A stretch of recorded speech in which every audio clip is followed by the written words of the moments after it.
Secretário da Receita Federal, Marcos Cintra, deu uma entrevista à Folha de São Paulo dessa segunda-feira e tocou num ponto que ele mesmo reconhece como polêmico. Olha lá, o pagamento de imposto por igrejas. Vini, vamos lá dar uma explicada nesse caso aí desde o início, desde que surgiu a notícia. Pois é, Edgar, e tá repercutindo bastante nas redes sociais, inclusive já com a resposta do Marcos Cintra pelo Twitter. Também o presidente Jair Bolsonaro divulgou um vídeo que a gente vai ver daqui a pouco, mas só para entender a história...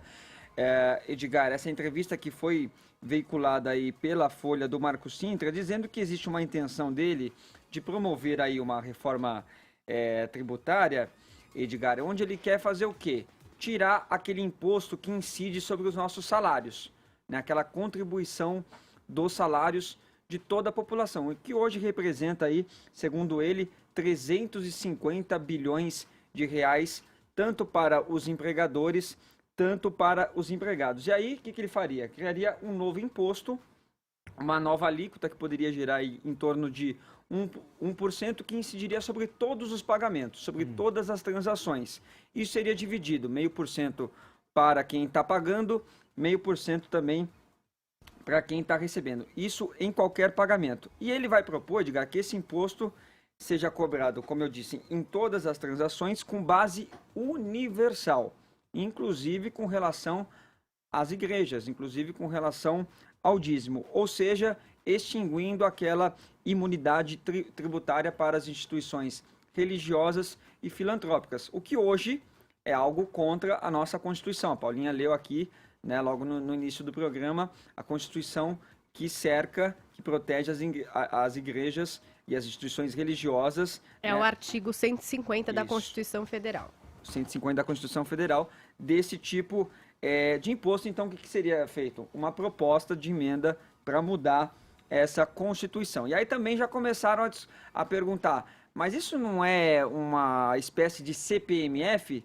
disfarçada? Ele disse, olha, CPMF era sobre débito bancário, esse é sobre pagamentos. É como se a CP, que é o nome que ele vai dar para essa nova alíquota agora, fosse o gênero e a CPMF espécie. Só que a Folha, Edgar, que fez a matéria com o Marcos Cintra, colocou como manchete o quê? Até dízimo de igreja pagará novo tributo sobre transação, diz Marcos Cintra. Essa manchete incomodou um pouco ele, apesar dele ter dito isso, falou até que era um pouco polêmico. Na verdade, ele disse que vai incidir aí sobre todas as transações, que ninguém vai ser imune a isso. E aí ele foi ao Twitter e disse o seguinte, vamos colocar agora o tweet do Marcos Cintra. Fico triste de ver um jornal que tem uma história tão maravilhosa como a Folha dar uma manchete tão infiel à entrevista que concedi. Excelente matéria, execrável manchete. Então elogiou aí o corpo da matéria da Folha, mas...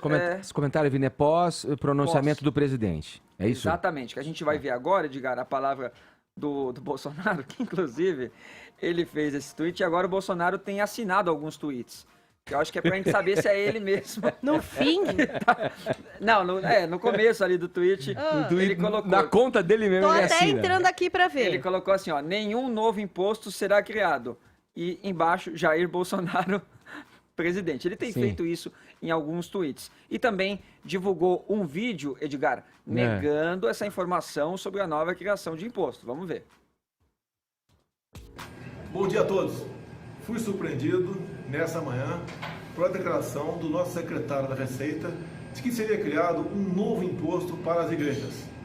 Eu quero me dirigir a todos vocês, dizendo que essa informação não procede. Em nosso governo, nenhum novo imposto será criado, em especial contra as igrejas, que além de terem um excelente trabalho social prestado a toda a comunidade, reclamam eles, em parte com razão no meu entendimento, que há uma bitributação nessa área. Então, bem claro, não haverá novo imposto para as igrejas. Um bom dia a todos e fiquem com Deus. Tá aí, Edgar, a palavra então do Bolsonaro negando essa informação sobre o tributo às igrejas. Muito bom. É o seguinte, bom, meu lado liberal e conservador, né, então entusiasta dos direitos humanos, das liberdades individuais, eu não vejo com bons olhos nenhuma restrição à liberdade de crença e muito menos a instituição de novos tributos, né? Eu fico animado, na verdade aliviado com essa declaração do presidente da República. É muito importante a gente destacar que assim, os problemas fiscais do governo a gente vai resolver reduzindo ineficiência, os privilégios, desperdício, corrupção, não criando novos impostos, né? E no Brasil, as organizações religiosas, o pessoal fala que elas são isentas, não é isso, elas têm imunidade tributária, certo? Então, como bem trouxe a Paulinha, o artigo 150 da Constituição, inciso 6, a linha B, é vedado instituir impostos sobre templos de qualquer culto. E por que isso? Porque num Estado laico, que é uma das bases, né, do nosso Estado democrático de direito, ou seja, num Estado não religioso, que respeita todas as vocações religiosas, o governo ele não pode interferir na crença das pessoas.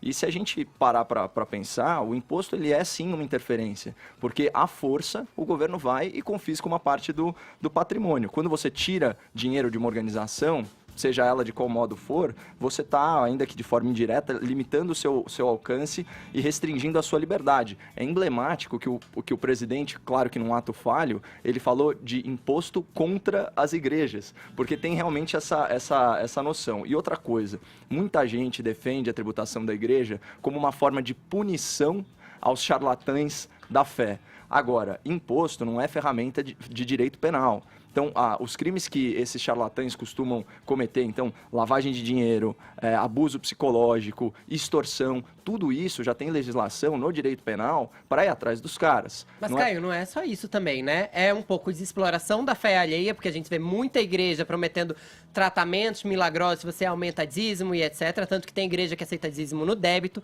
A gente sabe de igrejas que saem com malas de dinheiro do L ponto, porque é tanto dinheiro arrecadado no dízimo que tem que ser levado de helicóptero e não é declarado. A gente não sabe o tipo de dinheiro que é a destinação desse dinheiro. E mais, a gente vê que as empresas viraram grandes empresas a tal ponto que compram horários. As igrejas viraram empresas tão grandes que compram horário em televisão. Então, assim, comprar um horário de 1 hora diariamente na televisão é muito dinheiro. De onde vê esse dinheiro? Como ele é aplicado? A gente tem que ter um mínimo de responsabilidade e saber como o dinheiro dos fiéis, nesse caso, que, aliás, estão pedindo por milagres, por melhorias de vida, está sendo destinado. Revertido a trabalhos sociais mesmo. Sim, essa que é a grande discussão constitucional aqui, né? As pessoas elas têm a liberdade de se reunir, de partilhar a sua fé e, inclusive, de fazer toda a sorte aí de doações. Mas agora, são duas coisas né? Não, mas é que a gente não pode ser elitista a ponto de determinar e querer regulamentar como que as pessoas decidem para onde vai o dinheiro delas. Não, eu não acho que nem é a questão, eu acho que se mistura um pouco na nossa conversa quando vem a questão da fé, como é que eu vou fazer, garante, eu vou te dar a liberdade, eu vou garantir para você, né, a suprema liberação, né, do mundo depois dos pecados. Eu acho que a questão primordial é quando se fala em tributo, que vem à tona, a primeira coisa que eu penso quando vem isso à tona, é que assim, muitas empresas viraram conglomerados de comunicação muito grandes no Brasil.